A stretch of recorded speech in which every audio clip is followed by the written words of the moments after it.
Hi, it's Sarah from DollsAndDaydreams here. Today I'm going to be talking about hemostats and why they are so important for doll making.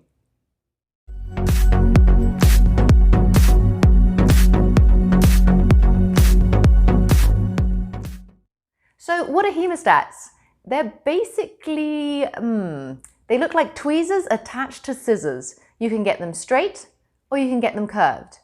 They are fantastic for turning tiny limbs, even large bodies, and they can also be used to help you with stuffing. They're a really versatile tool and you can buy a couple of pairs super cheap, either online or at a local hardware store. I just love them and I really wouldn't make a doll without them, regardless of the size of the doll or the shape. Makes your life so much easier. Okay, let's start with a tutorial right now. I have two hemostats, the straight one, which is perfectly straight, and the curved tip one. I actually use the curved one a lot more than the straight one. See the angle in the tip? It's fantastic for getting into small corners in limbs. So let's turn it. We're going to aim for the tip of the toe. Now with limbs, it's very easy. We're going to slip the hemostat through into it, open the hemostat up. Using our nail, we will push the corner edge seam into the hemostat, pinch it closed, and then start pulling out. There is a pesky little lock at the bottom, which can be a little bit fiddly. There it is to unclick, but it means that you have a nice secure grasp on your doll limb. When turning small doll limbs, the hemostats are particularly important. It makes turning limbs and teeny tiny doll parts a breeze. Pinch hold of that seam on the inside and then pull the limb out through the turning hole. And then repeat with the other side of the limb.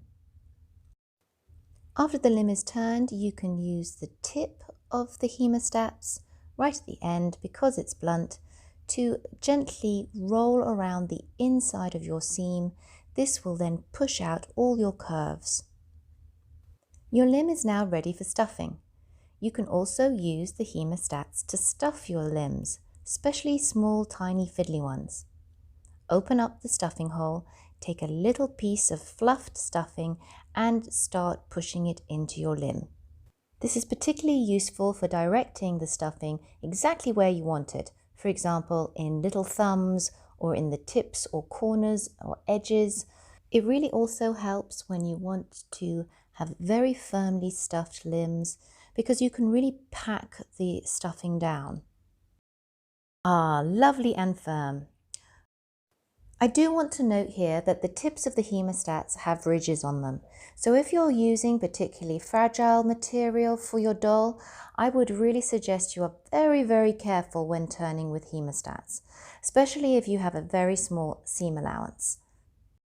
Onto our next section, we are going to be stuffing a large limb. Always remember you want at least a ½ inch free of stuffing at the top. You can do a quarter if you're feeling confident, but remember, when we're making our dolly sandwiches, we need that big gap. So take your stuffing in a large ball and start pushing it down. The first time that you put the stuffing in, it's always a little bit tricky, but get it right down into that toe, and sure enough, you will have a stuffed limb in no time.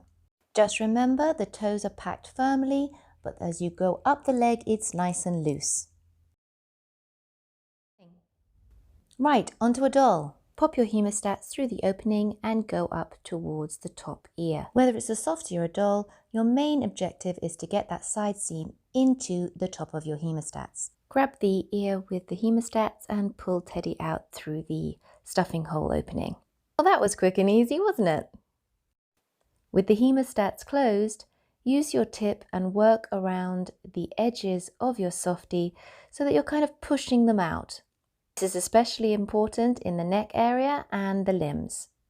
This will help when we go to stuff Teddy. It means that those seams are going to be nice and smooth and you'll be able to get all your stuffing in there. Hemostats really help make it a fast process. I recommend them.